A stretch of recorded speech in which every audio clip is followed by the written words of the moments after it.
오늘 제목이 빵이냐 예수님이냐입니다. 오늘도 마찬가지로 오늘 우리에게 주신 큐티 본문을 가지고 우리가 함께 말씀을 나누도록 하겠습니다. 빵이냐 복음이냐 라는 질문에 여러분은 뭐라고 대답하실 수 있겠습니까? 빵이 먼저일까요? 복음이 먼저일까요? 이 질문은 1970년에 전 세계가 발전하고 먹고 살기 좋아지면서 자유주의 신학이 발전하게 되고 그와 더불어 선교학회가 더불어 발전하면서 세계의 모든 교회에 던져진 화두였습니다. 빵을 먼저 줄 것인가, 복음을 먼저 줄 것인가. 결론부터 이야기하자면 이 질문을 통해서 수많은 교회와 성도가 천국에 대한 잘못된 생각을 갖게 되었다는 겁니다. 마치 이런 거예요. 안고 없는 찐빵 같은 거죠. 그런 것처럼 본질은 쏙 빠진 채 부수적인 것만 취하기를 원하고 마치 그것이 다인 것인 양 생각하는 교회가 되었다는 거예요. 성경에는 천국에 대해 묘사한 곳이 많이 있지만 오늘 본문 말씀 역시 천국에 대한 묘사를 하고 있습니다. 우리 6절부터 9절 말씀 우리 함께 읽어볼까요? 시작. 그때 이리가 어린 양과 함께 살며 표범이 어린 염소와 함께 누우며 송아지와 어린 사자와 살찐 짐승이 함께 있어 어린아이에게 끌리며 암소와 곰이 함께 먹으며 그것들의 새끼가 함께 엎드리며 사자가 소처럼 풀을 먹을 것이며 젖먹는 아이가 독사의 구멍에서 장난하며 젖된 어린아이가 독사의 굴에 손을 넣을 것이라. 내 거룩한 산 모든 것에서 해됨도 없고 상함도 없을 것이니 이는 물이 바다를 덮음같이 여호와를 아는 지식이 세상에 충만할 것임이라. 아멘. 이곳이 천국이죠. 우리가 기대하는 천국은 이런 나라입니다. 세상이 생각하는 가치관하고는 정반대인 것을 넘어서 아예 다른 나라죠. 세상이 꿈꾸지 못하는 나라, 세상이 상상하지 못하는 나라. 그리고 성도는 바로 이 천국을 바라보고 기대하며 동시에 오늘의 삶 가운데 천국을 살아가는 사람들이 성도인 거예요. 한 연예인인데 아주 유명한 가수인데 이 가수의 할머니가 너무 몸이 편찮으셔서 마지막 인사를 드리려고 찾아뵀대요. 그런데 이 할머니는 이 할아버지 때문에 고생을 엄청 하셨다는 거예요. 이 할아버지가, 이 가수가 되게 유명한 가수인데 자신의 춤과 노래 그런 끼가 다 이 할아버지한테서 왔다는 거예요. 그러니까 이 할아버지가 동네에서는 음주가무로는 최고라는 거예요. 손꼽히는 할아버지. 그러니까 음주가무 애호가였으니 할머니는 어떻게 했어요? 얼마나 속을 썩으셨겠습니까? 그렇게 할아버지는 먼저 돌아가시고 할머니마저도 이제는 편찮으셔서 이제 좀 마지막으로 좀 찾아뵙고자 찾아뵀어요. 그리고 위로하는 말로 이렇게 이야기했대요. 할머니, 이제 할아버지를 보시겠네요. 할아버지 다시 오시겠네요. 이렇게 위로하는 말씀을 드렸다는 거예요. 그랬더니 이 기력이 없으신 할머니가 숨을 모아서 최선을 다해 이렇게 말씀하셨다는 거예요.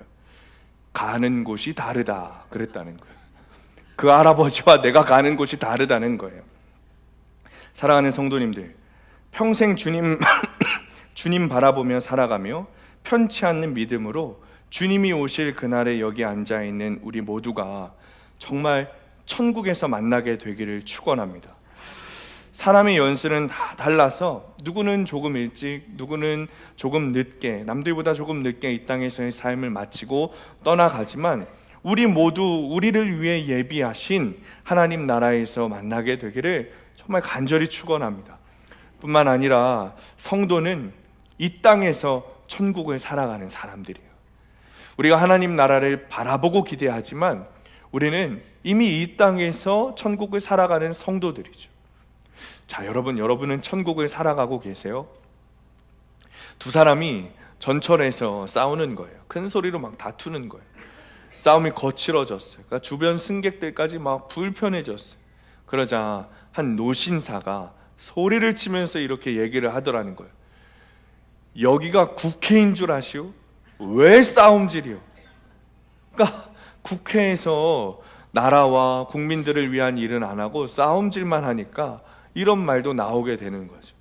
그런데 여러분, 혹시나 그 노신사의 입에서 여기가 교회인 줄 아시오? 했다면 여러분 어쩔 뻔했을까요? 그러니까 한국교회 역시도 국회만큼 논쟁을 벌이고 싸우니 사실 그런 말이 나와도 할 말이 없는 거예요. 여러분, 교단마다, 어제도 말씀드렸지만 교단마다 많이도 분열되어 있어요. 장로교도 예수교 장로회, 기독교 장로회가 있고요, 성결교도 예수교 성결교회가 있고 기독교 성결교회가 있어요. 여러분, 예수교가 뜻하는 게 예수님이고 기독교가 뜻하는 게 그리스도입니다. 그러니까 예수랑 그리스도랑 지금 싸우고 있는 거예요. 감리교도 단일교단이라고는 하는데 그 안에서 싸우고 편 먹고 편 가르고, 여러분 마찬가지예요. 성도는 천국을 살아가는 사람들이고 교회는 하나님 나라의 원형이 되는 곳인데, 이렇게 싸우고 분열한다면 여러분, 우리는 천국에 살아가고 있다고 말할 수 없죠. 뿐만 아니라 교회가 교회되지 못하는 거 아니겠습니까? 그렇다면 어떻게 우리가 천국을 누리며 살아갈 수 있을까? 오늘 보면 6절을 보면 이렇게 시작해요. 그때에 라고 시작하잖아요. 그때. 그리고 그 뒤로 천국에 대해 묘사하고 있는 거예요. 그러니까 그때 무언가 때가 있다는 거예요. 천국에 이르는 그때가 있다. 그 원인이 있다. 그때에 이르러야 천국을 소유하고 그때에 이르러야 천국을 바라보고 기대하며 그곳에 갈 수 있다. 하나님 나라에 살 수 있다라는 뜻이죠. 여러분, 그때가 언제일까요? 예수님께서 우리 안에 오셨을 때라는 거죠. 자, 1절 2절 말씀 우리 함께 읽습니다. 1절 2절 시작. 이새의 줄기에서 한 싹이 나며 그 뿌리에서 한 가지가 나서 결실할 것이요 그의 위에 여호와의 영 곧 지혜와 총명의 영이요 무략과 재능의 영이요 지식과 여호와를 경외하는 영이 강림하시리니 아멘. 이새의 줄기에서 한 싹이 났다 그랬어요. 여러분, 이것은 예수님을 예언하는 이사야의 예언입니다. 자, 예수님이죠. 2절에 보면 여호와의 영, 지혜와 총명의 영, 모략과 재능의 영, 지식과 여호와를 경외하는 영, 예수님이세요. 그분이 어떻게 하셔야 된다? 강림하셔야 된다. 그분이 우리 안에 오셔야 우리가 6절 이하에 있는 그때에 이르러야 천국에 살아갈 수 있다라는 것이죠. 성탄절이 되면 모든 사람들이 반짝반짝하며 사람들이 즐기는 일을 일삼습니다. 어디는 종을 울리고 불우이웃을 돕기 위해 성금을 모집하죠. 많은 사람들이 성탄절 생각하면 내가 즐기는 건 먼저 생각한다는 거예요. 선물을 먼저 생각하죠. 그 중에 착한 마음이 있는 사람은 배고픈 사람을 도우려는 생각을 먼저 하기도 합니다. 빵을 선택한 것이죠. 그러나 성경은 그렇게 말하지 않아요. 성경은 예수님에 대해 예언하면서 그 뒤에 말하기를 예수님이 오시면, 예수님이 강림하시면 그때 천국에 이른다라는 거예요. 이것이 성탄의 본질이죠. 빵이 필요 없다는 것이 절대 아닙니다. 그러나 성탄절에는 빵이 먼저가 아니라 복음이 먼저라는 거예요. 예수님이 내 안에 오셔야 천국에 이르고, 예수님이 내 안에 오셔야 천국을 살아갈 수 있고, 예수님이 내 안에 오셔야 나에게 빵도 주어지고 다른 사람들에게도 빵을 줄 수 있는 것이죠. 그런데 우리가 알고 있듯이 누구에게나 다 예수님이 오시지는 않으세요. 예수님이 지금 다 노크하고 계시지만 다 예수님을 받아들이지는 않았다는 거예요. 그렇다면 어디에 예수님이 거하시는가? 어디에 예수님이 오시는가? 오늘 본문은 이새의 줄기에서 싹이 난다 그랬습니다. 이새의 줄기에서. 싹이 예수님을 예언하는 것이거든요. 그렇다면 이새의 줄기는 어디인가? 이새의 줄기에서 싹이 난다고 했으니까 이새의 줄기가 뭔지 알아야겠잖아요. 그렇죠, 여러분? 여기서 말하는 줄기는 나무 줄기를 말하는 게 아니에요. 나뭇가지를 말하는 게 아닙니다. 줄기라는 히브리 단어는 밑계자라는 단어인데 어떤 뜻이냐? 베어 넘어뜨린 나무 밑동을 말하는 거예요. 베어 넘어뜨려서 여러분 그루터기밖에 남지 않은 그 나무 있죠? 그것을 말하는 게 이새의 줄기라는 뜻인 거예요. 그러니까 풍성한 나무 줄기가 아니라 오히려 반대로 밑동 잘려 넘어간 그 그루터기밖에 남지 않는 나무의 상태가 오늘 성경에서 말하는 줄기인 것이죠. 여러분, 예수님이 어디서 태어나셨어요? 화려한 예루살렘이 아니라 시골 마을 베들레헴에서 태어나셨어요.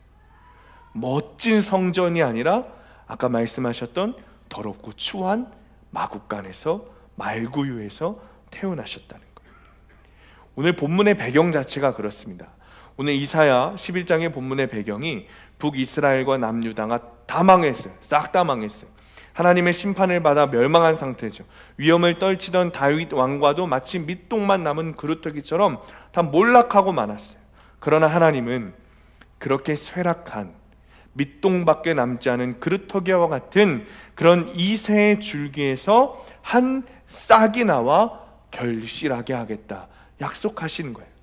다시 말하면 북이스라엘과 남유다가 밑동 잘린 나무처럼 몰락하도록 실은 하나님께서 심판하셨다는 것이죠. 우리가 잘 알고 있죠. 하나님께서 심판하신 거예요. 그러나 하나님의 심판은 거기서 끝나는 것이 아니라 그곳에서 하나님 나라를 세우시겠다 약속하신 거예요. 그동안 이스라엘 민족들이 세워왔던 세상 가치관의 나라, 우상 숭배의 나라, 재물을 섬기고 음란을 섬기는 나라를 싹 잘라버리고 그 뿌리로부터, 밑동 잘린 나무로부터 새롭게 세우시겠다는 거예요. 그리고 그 천국이 오직 한 싹이신 예수님을 통해 결실하게 하신다는 것이죠. 그렇기 때문에 성도는 내 안에 맺힌 세상의 열매, 세상의 가지를 싹 잘라내버리기를 기도해야 되는 거예요. 내 삶에 드러난 우상, 세상 가치관이 다 잘리고 사실 우리는 밑동밖에 남지 않은 그루터기가 되도록 기도해야 돼요. 왜? 거기서부터 시작되거든요. 거기로부터 예수님이 오시는 거거든요. 성탄은 그 밑동만 남은 그루터기부터 시작하는 거예요. 그렇게 하신 분이 주님이시고 그것이 하나님의 의입니다. 다른 것이 하나님의 의가 아니라 내가 가진 세상의 가치관과 나를 지배하는 세상의 우상들을 다 부셔버리시고 나를 밑동 잘린 나무처럼 만드시는 것이 하나님의 의입니다. 왜냐? 여기서 끝나는 것이 아니라 그 안에 새로운 열매이신, 새로운 싹이신 예수 그리스도를 맺어가게 하시는 것이 하나님의 의의 결과이기 때문이죠.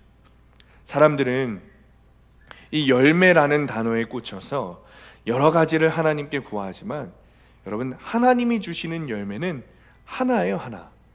예수 그리스도시죠. 재물, 권력, 건강, 썩어질 것들을 주는 바알, 아세라, 그건 다곤 몰렉과 같은 그런 우상이 아니에요. 하나님은 그런 우상들과 다르십니다. 하나님의 열매는 예수님이세요. 영원한 생명을 주신다는 말씀이세요. 우리가 성탄절을 기다리고 우리가 성탄절을 축하하고 감사하는 이유도 여기에 있어요. 성탄을 기뻐하는 이유도 여기에 있는 거예요. 예수님, 영원하신 생명이 우리의 열매이시기 때문이죠. 성도의 모든 시작은 예수 그리스도부터 시작되는 줄 믿으시기 바랍니다. 여러분, 교회는 1월 1일부터 시작하는 태양력이 아니라 교회력이라고 따로 있어요. 여러분 말씀드렸죠? 아기 예수님이 태어나심을 기다리는 대림절부터 시작돼서 교회력이 쭉 가는 거예요. 밑동 잘린 나무로 만드시고 예수님으로부터 시작하는 것이 교회인 거예요. 그것이 성도의 시작인 것이죠. 한 달에 한 번 정도 교회로 신문이 와요. 크리스찬 연합신문이라는 신문입니다. 그 신문에 12월 15일 날 신문이 왔는데 그 신문 표지에 이렇게 적혀 있었어요. 140년 역사 한국교회에 명목상 교인이 뚜렷해지고 있다. 그러니까 말로만 그리스도인이 뚜렷해지고 있다는 거예요. 그러면서 이렇게 설명해요. 전체 교인 10명 중에 4명은 가나안 교인. 가나안 교인이 뭔지 아세요? 교회 안 나가는 사람들. 그리스도인이라고 말하지만 교회 안 나가는 사람들을 안나가 해서 거꾸로 가나안 성도예요. 여러분, 가나안 성도가 10명 중에 4명이에요. 그리고 그 4명 빼고 6명을 또 10명으로 늘려가지고 그 10명 중에 4명은 명목상 그리스도인이라는 거예요. 그러니까 전체 전체 나는 그리스도인입니다 라고 했을 때 진짜 그리스도인은 한 두세 명밖에 안 된다는 거죠. 이유가 뭘까요? 성도라는 이름은 가졌는데 그 안에 예수님은 없는 거예요. 오늘 본문 3절을 보면 이사야 선지자가 이렇게 말해요. 그가 여호와를 경외함으로 즐거움을 삼을 것이다. 여러분, 성도는 하나님을 경외하는 것을 즐거움으로 삼는 자가 성도입니다. 그러니까 경외의 가장 본질이 예배예요. 경외의 가장 본질적인 표현이 예배잖아요, 여러분. 그 말씀을 시작하면서 여러분들에게 드렸던 빵이냐 예수님이냐, 빵이냐 복음이냐 라는 질문에 빵이라고 대답해온 한국교회, 복음에 대해서 이야기하지 않고 삼중복음, 사중복음, 번영신학, 마치 이 땅에서 잘 사는 것이 축복인 양 떠들어댔던 그동안의 잘못들이 오늘날 교회의 모습을 만들어냈어요. 이 땅의 수많은 교회들이 구제, 봉사, 섬기는 것 다 이야기하지만 예수님 이야기는 잘 하지 않아요. 십자가에 대해서는 잘 이야기하지 않아요. 예수 탄생의 의미가 어떤 의미를 가지고 있는지는 잘 이야기하지 않아요. 존 스토트 목사님이 이런 이야기를 하셨어요. 육신적인 가난이나 기아에 대해 염려와 외침의 소리는 들렸지만 복음화되지 못한 수백만의 영적 기아에 대해서 염려하거나 주님을 거부하고 회개하지 않았던 성도를 향해 우셨던 우리 주님의 눈물은 찾아보기 어려워졌다. 우리가 선교를 봉사적 관점에서 바라본다고 할지라도 우리는 먼저 그리스도 중심적인 존재가 되어야 그 다음에 세상을 향한 기능을 나타낼 수 있다. 그러니까 빵이냐 복음이냐라는 화두에 대해서 저는 사탄이 던진 화두라고 생각해요. 빵이 필요하지 않다는 것이 절대 아닙니다. 그러나 주님은 분명하게 말씀하셨어요. 복음을 증거하시면서도 주님은 빵을 더불어 같이 주셨어요. 빵이냐 복음이냐는 선택할 것이 아니라는 거예요. 그런데 우리는 우선성을 세울 때 무엇이 먼저인가, 빵이냐 복음이냐, 그러니까 무엇이 먼저인가 우리가 선택해야 될 때 반드시 예수 그리스도 복음을 증거하는 것이 우선이라는 것이죠. 가난한 자에게 빵을 주지 않아도 된다는 게 절대 아닙니다. 여러분 오해하지 마세요. 우리가 복음의 우선성, 예수 그리스도의 유일성, 예수 그리스도의 우월성을 전하면서 동시에 사회적인 아픔에 대해서 교회가 같이 울어줘야 된다는 것이죠. 때로는 우리에게 빵이 끊어지면 그때 예수님을 바라보게도 되는 것이거든요. 이것이 성경적인 복음입니다. 바울은 감옥에 갇혀 있으면서 우리가 빌립보서 묵상 계속했잖아요. 빌립보 성도들에게 쓸 때 감옥에 갇혀 있었는데 그때 뭐라 그랬냐면 내가 지금 주 안에서 기뻐한다 그랬어요. 여러분 감옥에 갇혀 있던 바울이 뭐라 그랬냐면 내가 모든 것을 할 수 있다 그랬단 말이에요. 왜? 내게 능력 주시는 주님 안에 있기 때문에. 감옥에 갇혀 있는 상태에 대한 만족이 아니라 그런 이상한 성격을 가진 것이 아니라 내가 지금 예수님 주권 아래에 있기 때문에, 내가 지금 예수님 안에 있기 때문에 예수님께서 나를 어떻게 인도하시든지 어디로 인도하시든지 심지어 감옥으로 인도하시든지 내가 예수님 주권 아래에만 있다면 난 괜찮아. 난 만족해. 아프지만 괜찮아.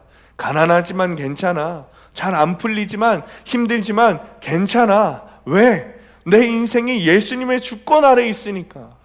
예수님이 지금 나와 동행하고 계신 것이 너무 분명하니까 나는 괜찮아. 여러분, 지금이라도 밑동 잘린 나무처럼 돼야 돼요. 세상 가치관 다 잘라내버리고 내가 우상 삼았던 모든 것 다 잘라내버리고 주님과 동행해야 돼요. 그 일이 어떻게 가능한가? 9절에서 말하고 있어요. 9절. 앞에 보시면 세번역 성경으로 제가 준비했어요. 함께 읽습니다. 시작. 나의 거룩한 산 모든 곳에서 서로 외치거나 파괴하는 일이 없다. 물이 바다를 채우듯 주님을 아는 지식이 땅에 가득하기 때문이다. 아멘. 9절 하반절에 이러죠. 물이 바다를 채우듯이 주님을 아는 지식이 가득하기 때문이다. 그리고 6절부터 9절 사이에 뭘 의미하죠? 천국을 묘사했다 그랬잖아요. 이 천국이 어떻게 온다고요? 물이 바다를 채우듯 주님을 아는 지식으로 가득할 때 우리가 천국을 살아갈 수 있다는 거예요. 여기서 말하는 여호와를 아는 지식은 그냥 말씀을 아는 것을 넘어서 하나님과 바르고 인격적인 관계를 맺고 주님을 경외함으로, 주님을 두려워함으로, 주님께 순종함으로, 주님을 사랑함으로 사는 것을 말하는 것이죠. 따라서 여호와를 아는 지식이 물이 바다를 덮음같이 세상에 충만할 것이다 라는 말씀은 예수님 나라에 속한 모든 사람은 예수님을 믿음으로 말미암아 주님이 왕 되시는, 주님이 주인 되시는 나라에 살게 된 사람은 모두 하나님의 말씀이 그 안에서 충만해지고 하나님과의 관계를, 인격적인 관계를 맺게 되고 온전히 순종하는, 충성하는 삶을 살게 된다. 이것이 천국이다 라고 말하는 거예요. 여러분 생각해 보세요. 물이 뒤덮고 있는 바다에서 물의 영향하에 있지 않는 것은 아무것도 없어요. 모든 바다 생물이 물의 영향하에 있고 물을 떠나서는 살 수 있는 존재가 없죠. 마찬가지로 주님의 나라에서는 여호와를 아는 지식에 충만하고 그 나라에 속한 사람들은 하나님의 말씀을 생명의 근원으로 삼아서 살아야 된다는 거예요. 하나님의 말씀이 온전히 나의 생명줄이구나. 이게 내가 떠나 있으면 그냥 살 수 없는 존재가 나란 존재인 거구나. 그러니 나는 하나님의 말씀, 내 생명줄인 하나님의 말씀 가운데 풍덩 젖어 살아야 되는 거구나. 물이 바다를 덮음같이 그렇게 하나님을 아는 지식 가운데 살아야 되는 것이구나. 여러분 그렇게 살게 되시기를 축원합니다. 바다 생물이 물 떠나서는 존재할 수 없듯이 하나님의 말씀이라는 그 은혜의 바다 가운데 풍덩하고 살아가야 되는 거예요. 말씀을 마칩니다. 예수님이 태어나신 날인데도 불구하고 주님이 오신 이유에 대해서 알지도 못하고 돌아가면 안 돼요. 여러분 오늘 성탄절인데, 예수님이 태어나신 날인데 예수님이 왜 태어나셨는지 알지도 못하고 가면 우리 아무런 의미가 없는 거잖아요. 카일 아일들먼 목사님의 책 중에 아주 빨간색 책인데 그 책의 제목이 이런 제목입니다. 나의 끝, 예수의 시작. 이것이 오늘 본문의 정확한 주제가 아닌가 싶습니다. 나의 모든 가지가 잘라지고 오직 밑동만 남은 상태가 될 때 그제서야 예수님이 우리 안에 오신다는 것이죠. 크리스마스는, 성탄절은 이 땅에 있는 누구나 즐거워하고 기뻐하는 날이에요. 그러나 예수님이 태어나신 날이라고 알기만 하는 것과 실제로 예수님이 내 안에 오신 사람은 하늘과 땅 차이죠. 바다와 같은 말씀 가운데, 말씀이 되신 예수님 가운데 흠뻑 젖어 살게 되시기를 바랍니다. 예수님은 이 일을 다 이루시고 우리를 천국에 이르도록, 그 천국에 살도록 주님께서 오신 거예요. 매년 돌아오는 하나의 절기가 아니라 예수님을 깊이 묵상하고 정말 주님과 동행하는 하루, 천국을 살아가는 성탄이 되시기를 간절히 축원합니다.